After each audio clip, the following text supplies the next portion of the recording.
एक बिजनेसमैन था। धीरे धीरे उसका बिजनेस बढ़ रहा था और कुछ दिनों में उसका बिजनेस आकाश को छू लिया। बड़े शहर में दूर दूर तक उसका नाम फैला गया। सेठ धनी नाम से पुकारा जा रहा था।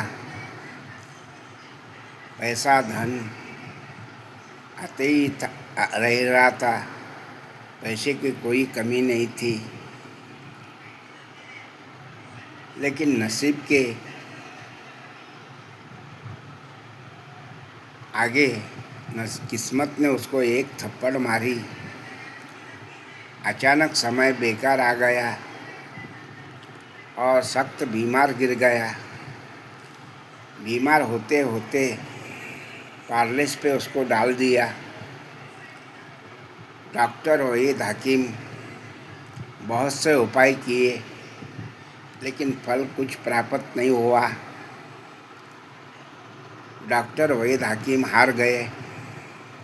उन्होंने खास कर सलाह ही दी और कैसे ही कर उसके ज़बान ठीक की। काफ़ी वो बोल सके। बोलने की तो ताकत आ गई, मगर चलने की ताकत बिल्कुल नहीं आई। ज़मीन पकड़ कर ही रहा, मतलब खटिया पकड़ कर ही रहा। ना उड़ता, ना फिरता, ना इधर उधर घूमता। पैसा बहुत से बर्बाद हुआ। गरीबी आई।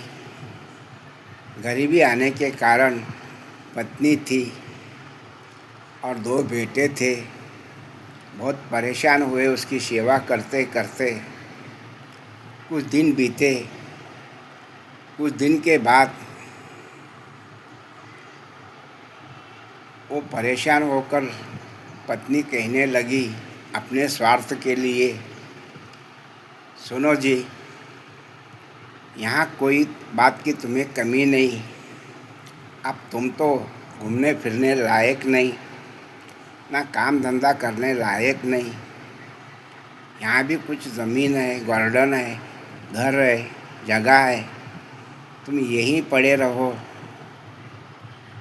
और हम जो है शहर में बड़ा हमारा घर है, उस शहर में जाके बस लेते हैं। बच्चे कोई दूसरा कारोबार संभालेंगे। अभी तो हमारे पास पैसा नहीं, कुछ तो तरक्की करेंगे।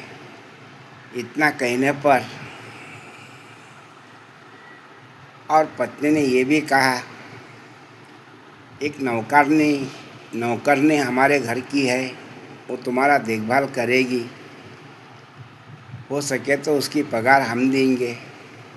नौकरनी को तुम्हारे पास रखकर हम चले जाते हैं। इतना कहने पर उसने कहा, तुम्हारी मर्जी। इतना सुनते ही पत्नी ने अपने 2 बेटों के साथ शहर निकल गई और वहाँ पे ज़िंदगी बसर करने लगी। कुछ दिन गए। नौकरनी जो थी उसने अच्छी से अच्छी सेवा अपने मालिक की। कैसे सेवा की? हाथ दबाना, पैर दबाना, उसको टाइम पे गोली देना, टाइम पे खाना खिलाना, उसकी अच्छे तरह से सेवा करने लगी। ये सब कुछ देखते हुए सेठ के दिल में कुछ महसूस हुआ और अपने आप को अपने आंखें भर पानी लाया और रोने लगा। रोते समय नौकरनी ने देखा, तुरंत गई। मालिक रोना नहीं, मुसीबत है, किस्मत है, समय आता जाता है, दुख सुख हर इंसान के पीछे है। आप घबराओ मत, मैं हूँ ना। ये कहकर उसने हौसला दिया, हिम्मत दी। तो कहने लगा, कौन से ज़माने में तेरा मेरा क्या नाता था, क्या संबंध था पता नहीं। खुद की बीवी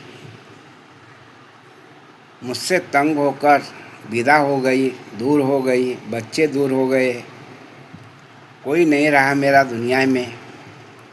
तू मामूली एक नौकरनी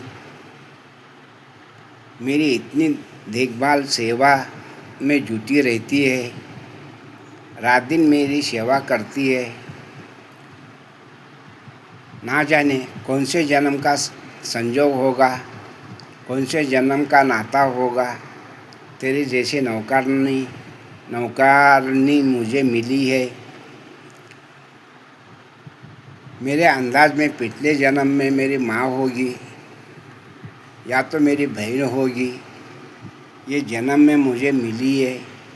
मेरी बहुत से तूने सेवा की, यह कहकर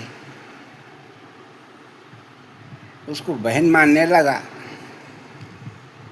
एक दिन उसने साफ साफ कह दिया, नौकरनी इधर आओ, और कल मुझे भले चलना ही नहीं आता तो कोई बात नहीं, रिक्शा बुलाओ, रिक्शा में बिठाकर तुम तुम्हारे कागज़ पत्र डॉक्यूमेंट तैयार करो, सब तुम्हारे साथ लेकर मेरे साथ बैंक चलो। क्योंकि उसने कुछ सिगरेट धन जमा किया हुआ था, वो बैंक में वैसा ही पड़ा हुआ था। तो सेठ जी की बात सुनकर नौकरनी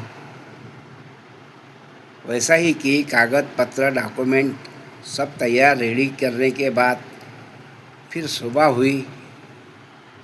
जब सुबह हुई 10-11 बजे तो रिक्शा बुलाया गया, रिक्शा में बैठकर बैंक चले गए। बैंक में जो कुछ उसका बचा हुआ सिगरेट रकम था 10-12 लाख के ऊपर था, उतना लेकर उस नौकरनी के नाम से किया गया। जब नौकरनी के नाम से करने के बाद नौकरनी कहने लगी, पैसा तो मेरे नाम से हो गया सेठ जी, मुझे कोई चिंता नहीं, मुझे कोई बेबस नहीं, लेकिन इसी पैसे से मैं तुम्हारा इलाज फिर से दोबारा चालू करूँगी। तो सेठ कहने लगा, कैसे कैसे भारी भारी डॉक्टर हार मान चुके हैं, मुझे पारलिस है, मैं आगे ठीक नहीं बन सकूँगा।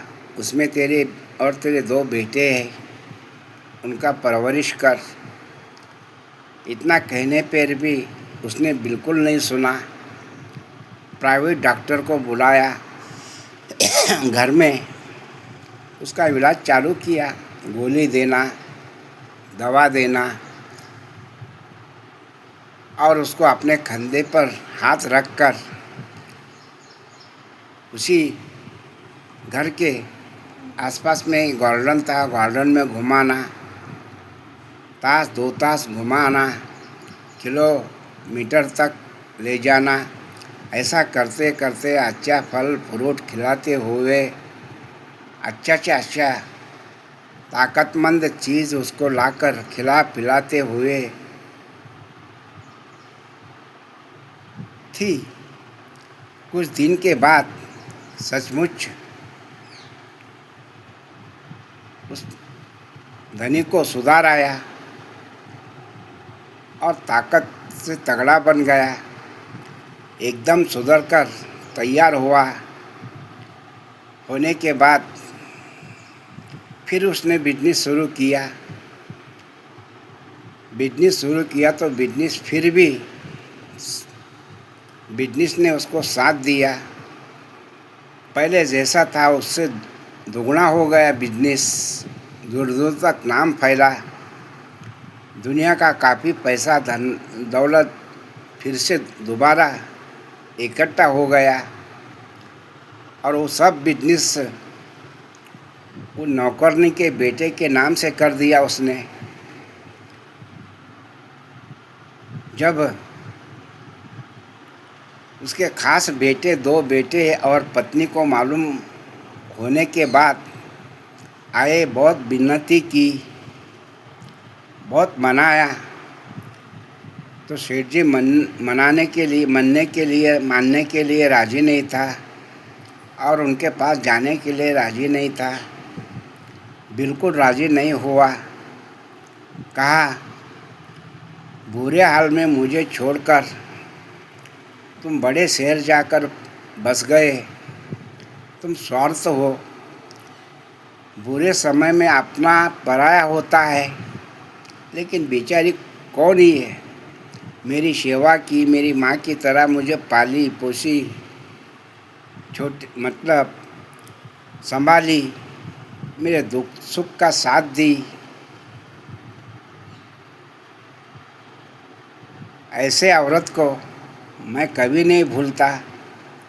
यही मेरी माँ, यही मेरी बहन है, यही मेरी ज़िंदगी से सबसे संभालने वाली, चाहत से चाहत वाली मेरी नौकरनी मेरी माँ है। मैं तुम्हारे पास बिल्कुल नहीं आऊँगा, ये कहकर सेठ ने उनको ठुकराया और सारे बिजनेस का, प्रॉपर्टी का मालिक उन नौकरनी के बेटे को बना दिया। और नौकरनी के बेटे